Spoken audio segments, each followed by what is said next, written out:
Ilan po storage niyan? Okay, so ang tinatanong niya is all about our Xiaomi Redmi A5, no? Kung ilan daw ba yung storage. So, by the way, kung hindi ka pa familiar sa phone na to, no? This is the Xiaomi Redmi A5 and isa to sa mga budget entry-level phones right now in the market. So, nabili ko siya around, less than 4,000 pesos. Minsan, pag naka-sale siya, less than 3,000 pesos. Depende sa storage na pipiliin mo. So, depende po yan sa pipiliin nyo. Meron siyang dalawang options.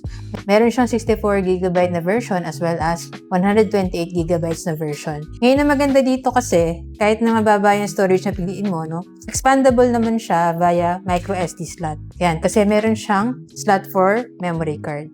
Tapos ang maganda sa slot niya, triple card slot pa rin siya, no? Unlike yung iba na parang ang pwede mo na lang ilagay is isang SIM and then isang memory card or dalawang SIM kasi hybrid na. Ito, pwede silang sabay-sabay na tatlo. Yan. So, pwede ka maglagay ng dalawang SIM card tapos memory card. Yan. Maganda sa kanya na malaki na yung kanyang screen size.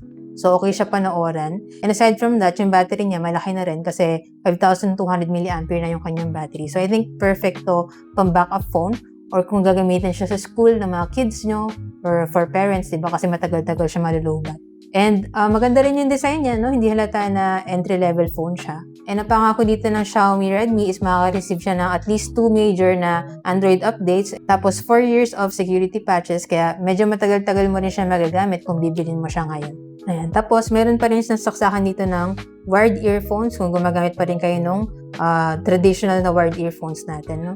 Ayan. Regarding naman sa kanyang camera, good enough naman yung kanyang quality. Usable naman siya, no? Of course, hindi siya ganun ka-high-end kasi budget phone lang naman siya, pero usable. And kung gusto niyo makita yung mga sample photos and videos niya, meron na rin akong pinost sa profile ko. Check niyo na lang po dun. And so, kung gusto niyo rin ng ganitong phone, check niyo na lang po dyan sa Yellow Basket, dyan kung nabili yun sa akin para same quality and legit store din yung mapagbilan niyo.